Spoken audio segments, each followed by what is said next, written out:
Hello friends, আশা করি আপনারা সকলে খুব ভালো আছেন। তো অনেক দিন পর আমি আবার একটা ছোট্ট ভিডিও নিয়ে চলে এলাম। আর আজকে আমি একটা রান্নার রেসিপি নিয়ে এসেছি।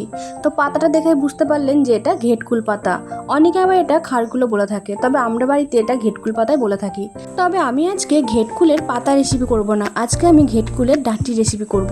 আর পাতা রেসিপিটা পরের ভিডিওতে অবশ্যই আপনাদের দেখিয়ে দেবো। তো প্রথমে আমি ঘেটকুলের ডাঁটিগুলো সুন্দরভাবে ছাড়িয়ে এরকম ছোটো ছোটো করে কেটে নিয়েছি।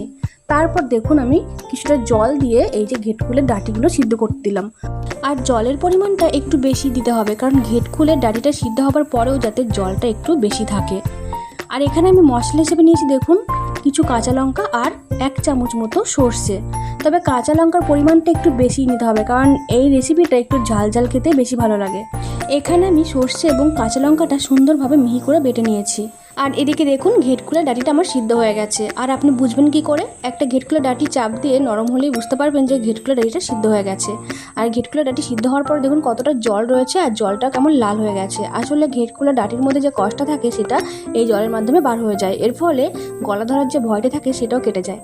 তো এখানে আমি দেখুন কড়াইতে তেল দিয়ে তার মধ্যে দিয়ে দিয়েছি অল্প পরিমাণ কালো জিরে এবং একটা শুকনো লঙ্কা। তারপর আমি ঘেটকুলের যে ডাঁটিটা সিদ্ধ করে নিয়েছিলাম সেটা জল ঝরিয়ে এই তেলের মধ্যে দিয়ে দিলাম। তারপর দিয়ে দিলাম প্রয়োজন মতো লবণ এবং হলুদ। লবণ আর হলুদ দেওয়ার পর আমি এটা খুব ভালোভাবে নাড়াচাড়া করে ভেজে নেব। আর এটা আপনাকে অনেকক্ষণ ধরে বেশ ভালো করে নাড়াচাড়া করে ভেজে নিতে হবে। আর এখানে ঘেটকুলের ডাঁটিটা ভাজবার জন্য তেলের পরিমাণটা একটু বেশি দিতে হবে।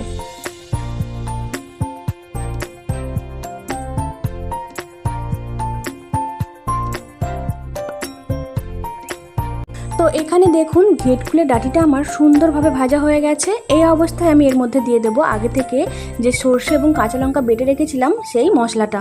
তবে আমরা এই রান্নাতে সেইভাবে কোনো জল ব্যবহার করব না। আমরা যে বাটিতে মশলা বেটে রেখেছিলাম সেই বাটিটা অল্প একটুখানি জল দিয়ে ধুয়ে এর মধ্যে দিয়ে দেব। আর এখানে দেখুন আমি আর কোনো জল ব্যবহার করছি না। তো এরপর আমি দেখুন মশলাটা দেওয়ার পর খুব ভালোভাবে আমি এই যে ঘেটকুলের ডাঁটিটা নাড়াচাড়া করে ভেজে নিচ্ছি। তবে নাড়ার সময় আপনারা অবশ্যই খেয়াল রাখবেন যাতে ঘেটকুলের যে মশলা দেওয়ার পর তলা ধরে না যায়, মানে তলাটা যাতে পুড়ে না যায়। তাহলে যেহেতু সরষে আছে সেই কারণে এটা তিতো হয়ে যেতে পারে।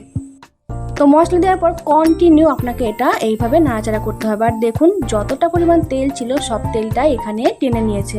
তো এখানে দেখুন রেসিপিটা আমি একদমই শুকনো করে নিয়েছি। আর এই শুকনো অবস্থায় আমি এই রেসিপিটা নামিয়ে ফেলবো। আর দেখুন তলাটা একদমই পুড়ে যায়নি।